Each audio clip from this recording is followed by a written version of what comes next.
Let's flip the narrative on boundaries because honestly, the way most people talk about them feels stale and a little performative. Boundaries aren't just about protecting your energy from toxic people. They're about reclaiming your damn life. They're about creating a space where your priorities, your peace, your purpose come first.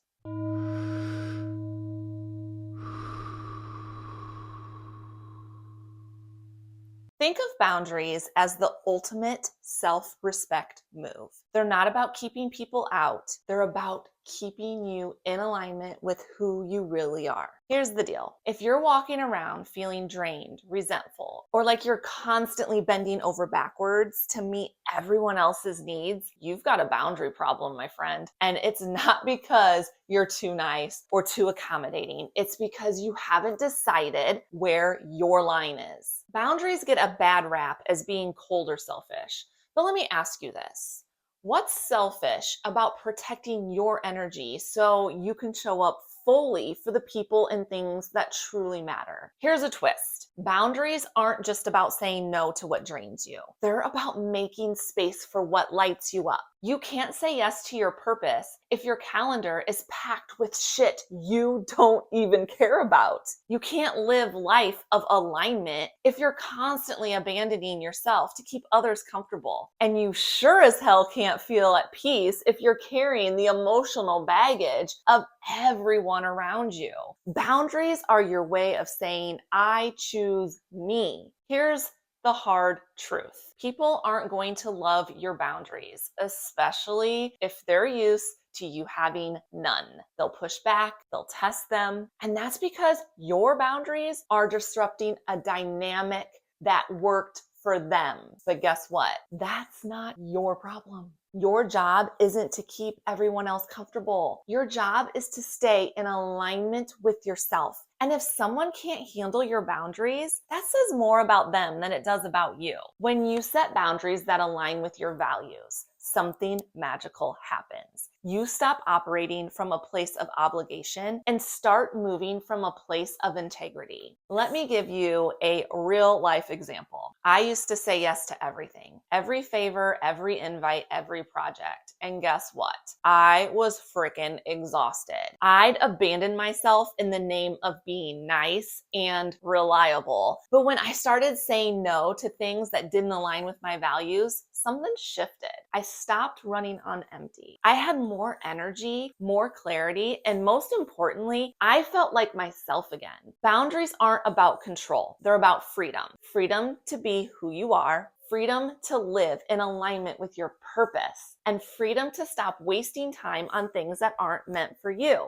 Now, let's talk about an often overlooked part of boundaries, and that would be setting boundaries with yourself. It's easy to talk about saying no to other people, but how often are you saying yes to things that drain you because you haven't even set limits on your own behavior? Let's be honest. Are you overworking yourself past the point of exhaustion? Are you scrolling mindlessly on your phone when you know you need a rest? Are you breaking promises that you made to yourself because you've convinced yourself it's not that important? Self-boundaries are about self-trust. When you set a boundary with yourself and then you follow through, you're reinforcing the belief that you can count on yourself. And that's where real alignment happens. I want you to ask yourself, where am I overstepping my own boundaries? What promises do I keep breaking to myself? And how can I start honoring my own needs even when no one else is watching? Setting boundaries with yourself might look like turning off your phone at a certain time each night, giving yourself permission to rest without guilt, committing to that one thing you've been putting off because you promised yourself you would. Here's what I want you to do today. Set one bold boundary, not a half-assed, wishy-washy line in the sand. I'm talking about a boundary that makes you feel a little nervous because that's the one thing that needs to happen. It doesn't have to be huge. It could be saying no to a coffee date that you've actually been dreading. It could be turning off your phone at 8 p.m. It could be finally telling someone, nope, I can't help with that. And don't forget, set a boundary with yourself too. Maybe it's a promise to get to bed earlier. Maybe it's carving out 30 minutes a day to work on your passion project. Whatever it is, make it something that aligns with who you want to be.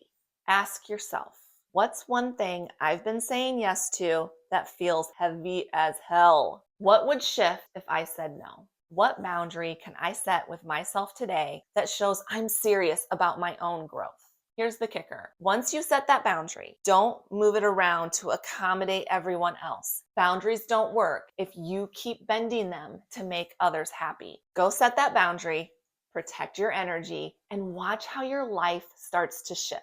Boundaries aren't just badass, they're revolutionary. They're a declaration that your energy, time, and peace are worth protecting. People might not love your boundaries, but the right people, they'll respect the hell out of them. And more importantly, you'll respect yourself for setting them. So here's your reminder. Boundaries are the key to alignment. They're how you show up for yourself with purpose, with clarity, and without apologizing for taking up space.